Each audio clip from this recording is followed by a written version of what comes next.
प्रभु हर साल 15 दिन बीमार रहकर किस भक्त के कष्ट झेलते हैं और भक्त को याद करते हैं। तो कथा आती है, एक माधव दास नाम के भक्त थे। वह जगन्नाथ प्रभु की सेवा किया करते थे। उनका कोई शिष्य न था, वे अकेले ही रहते थे। वे सुबह अपने घर से जगन्नाथ प्रभु के मंदिर जाते, सुबह से शाम तक प्रभु की सेवा करते और अपने घर लौटकर अपने हाथ से ही खाना बनाते और खाते। बचे हुए समय में घर पर ही रहकर जगन्नाथ प्रभु का नाम जाप करते। फिर सुबह वही सब, मंदिर जाना, जगन्नाथ प्रभु की सेवा करना, घर आना, इसी प्रकार माधवदास जी का जीवन व्यतीत हो रहा था। एक बार माधवदास जी को पेट का रोग हो गया। इस कारण माधवदास जी को बार बार शौचालय जाना पड़ता। इस सब से माधवदास जी परेशान हो गए और धीरे धीरे माधवदास जी का शरीर कमजोर होने लग गया। माधवदास जी के पेट की परेशानी धीरे धीरे बढ़ती जा रही थी। इस कारण माधवदास जी की सेवा छूटती जा रही थी।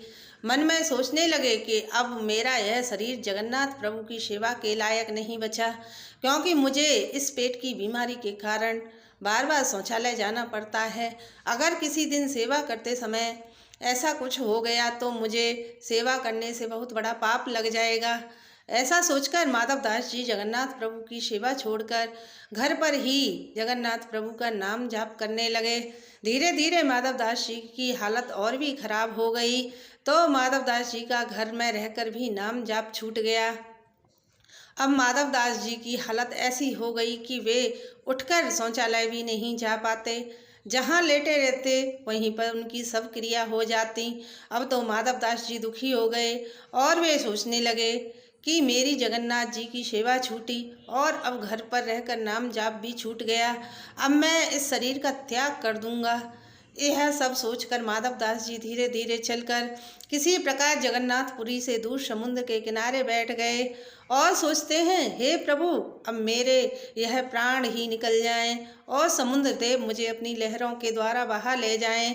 मेरी यही अंतिम इच्छा है। ऐसा सोचते सोचते माधवदास जी मूर्छित हो गए। तब जगन्नाथ प्रभु ने माधवदास की ऐसी हालत देखी तो जगन्नाथ प्रभु से माधवदास की ऐसी हालत देखी नहीं गई। तब जगन्नाथ प्रभु एक बालक का रूप धारण करके आए और माधवदास जी को उठाकर माधवदास जी के घर ले गए। माधवदास जी की सेवा करते, माधवदास को औषधि खिलाते, शौचालय ले जाते, वस्त्र धोते और चरण दबाते। औषधि का सेवन व जगन्नाथ प्रभु की सेवा से माधवदास जी धीरे धीरे ठीक होने लगे। एक दिन माधवदास जी ने सोचा, मैं तो समुद्र के किनारे प्राण त्यागने गया था, मुझे यहाँ कौन लाया और कौन मेरी सेवा कर रहा है। मेरा न तो कोई शिष्य है और ना ही कोई रिश्तेदार है। तब उनके घर पर एक बालक आया और वह आकर माधवदास जी की सेवा करने लगा। माधवदास जी ने जब उस बालक को देखा तो उनमें माधवदास जी को जगन्नाथ प्रभु की छवि नजर आई। तब माधवदास जी बोले, प्रभु, मैंने आपको पहचान लिया है, प्रभु आप मेरी सेवा क्यों कर रहे हैं। तब वह बालक जगन्नाथ प्रभु के रूप में प्रकट हो गए और माधवदास जी से कहने लगे, तुम्हारा कोई नहीं था इसलिए मैं तुम्हारे पास आया। अब कुछ दिन के तुम्हारे कष्ट और रह गए हैं, कुछ दिन बाद तुम ठीक हो जाओगे, तब तुम मेरी सेवा करना, तब तक मुझे अपनी सेवा करने दो। यह सुनकर माधवदास जी रोने लग गए। प्रभु आप मेरी सेवा क्यों कर रहे हैं। अगर मैं बीमार हो गया, आपकी सेवा नहीं कर सकता, तो आप मेरे प्राण क्यों नहीं ले लेते। मैं इस प्रकार आपसे सेवा नहीं करवा सकता। तब जगन्नाथ प्रभु कहने लगे कि तुम्हारे पूर्व जन्म के कारण तुम्हारे इस जीवन में कष्ट आया है, मैं तुम्हारे इस कष्ट को दूर कर देता हूँ। तो तुम्हें फिर से इन कष्टों को झेलने के लिए जन्म लेना होगा, फिर तुम्हें ये कष्ट झेलने होंगे, तब तुम्हें अपने जीवन से मुक्त होने के लिए वर्षों का समय लगेगा। इसलिए मैं अपने भक्त के सारे संकट एक ही जन्म में दे देता हूँ और जीवन मृत्यु के चक्र से मुक्त कर देता हूँ। इसलिए मैं तुम्हारे जीवन में कष्टों को दूर नहीं कर सकता, इसलिए तुम मुझसे कुछ दिन और सेवा करवा लो। तब माधवदास जी जगन्नाथ प्रभु से बोले, मैं दोबारा जन्म ले लूँगा, परंतु प्रभु आपसे सेवा नहीं करवाऊँगा। ऐसा कहकर माधव दास जी जोर जोर से रोने लगे। तब जगन्नाथ प्रभु बोले, मैं तुम्हें जन्म लेने नहीं दूँगा। ऐसा सुनकर माधव दास जी जोर जोर से फिर रोने लगे।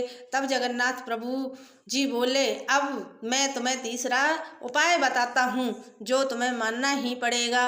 वह यह कि तुम्हारे जीवन के केवल 15 दिन के कष्ट और रह गए हैं, उन्हें मैं अपने ऊपर ले लेता हूँ। यह सुनकर माधव दास जी जोर जोर से रोने लगे।